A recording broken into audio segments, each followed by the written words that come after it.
Narcissists look at people in their lives like tools. If you have a narcissist in your life, you are their tool. The question is, do you want to be a tool that functions well or one that doesn't function very well? And if you're actively in the life of a narcissist, then you've probably been functioning well, at least well enough. One of the biggest functions that narcissists use with people in their lives is to regulate their emotions. And narcissists are always testing you. They're always testing you to see if you can play that role well. They, when they come up with a pity story, they want to see if you're properly drawn into it, if you're giving them the compassion and pity that they're looking after when they come up with these stories.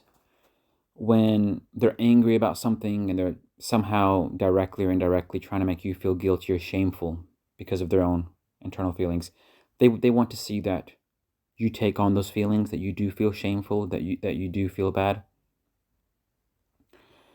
And when they're in need of an upliftment, maybe they cooked a meal or they did something and they think that it was the best meal ever. They want your approval and validation 10, 20, 30 times over, saying, yes, this is the best, steak I've ever had. This is the best burger I've ever had. This is the best pasta I've ever had. You've done a very good job. They want to hear you say that 1,000 times.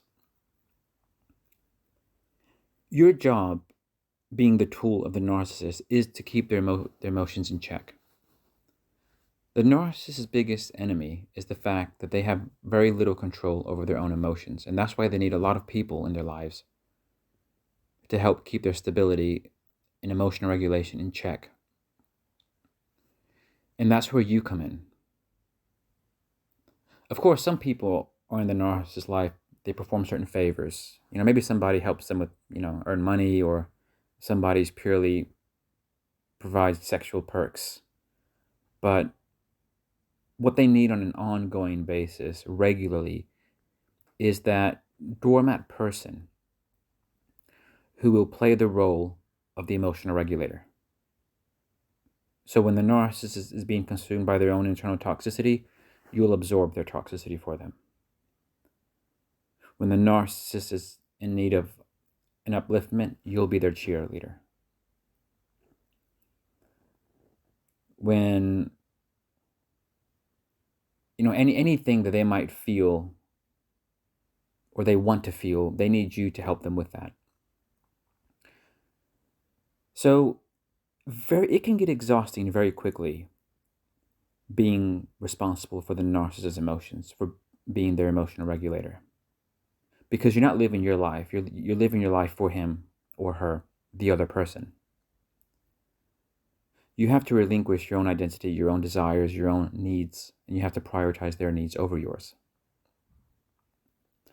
And if you grew up in that kind of environment, more likely than not, you'll grow up with some form of complex PTSD, which you'll have to work through for the rest of your life. Because you didn't have your needs met as a child, but you're trying to make somebody else's needs your priority. But here's the problem, their needs were never satiable. You could never meet them. So you were always a failure.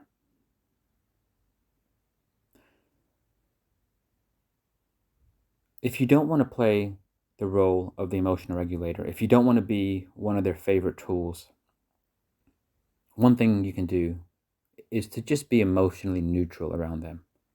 If they come up with a pity story, if you're talking about one thing, but then they want to change the topic, saying how something bad happened to them, basically trying to shift the conversation, focus onto them in a pitiful way, just kind of, let them say what they have to say, but just don't reinforce it, and then go on saying what you were saying, almost as if you didn't hear them.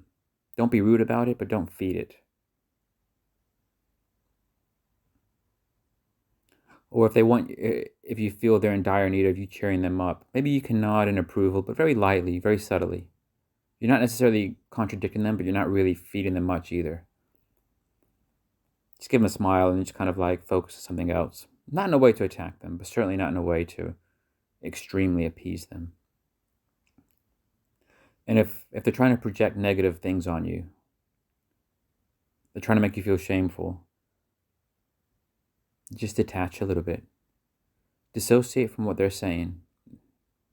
Focus on other things. Be a little bit aloof. If you're dealing with a narcissist, the advantage you have is you already expect these things. So you can already have your guards up before these comments come. The narcissists like to know that their comments and projections are 100% effective. When you have the right guards and boundaries up, they're at best maybe 10% effective. They're still not healthy, but you can avoid taking in all the shame that they're trying to implement into you. So, emotion neutrality basically means they won't end up hating you because you haven't done anything wrong, but they'll just see that you're not a very well functioning tool for them. You're not really the person they need. And they'll look for their supply elsewhere. Of course, some people say, yeah, well, if the narcissist is behaving in these ways, I'm going to lash out at them. I'm going to tell them that they're toxic. I'm going to tell them that they shouldn't do this. Yeah, I can kind of sympathize with the urge to say that, but no, I wouldn't recommend that, because what you're doing then is you're giving them negative supply and you're showing them that they've managed to have an influence on your emotions, which again shows them they have control over you. That's why gray rocking, being uninteresting in them, and emotional neutrality, it's the best way to go.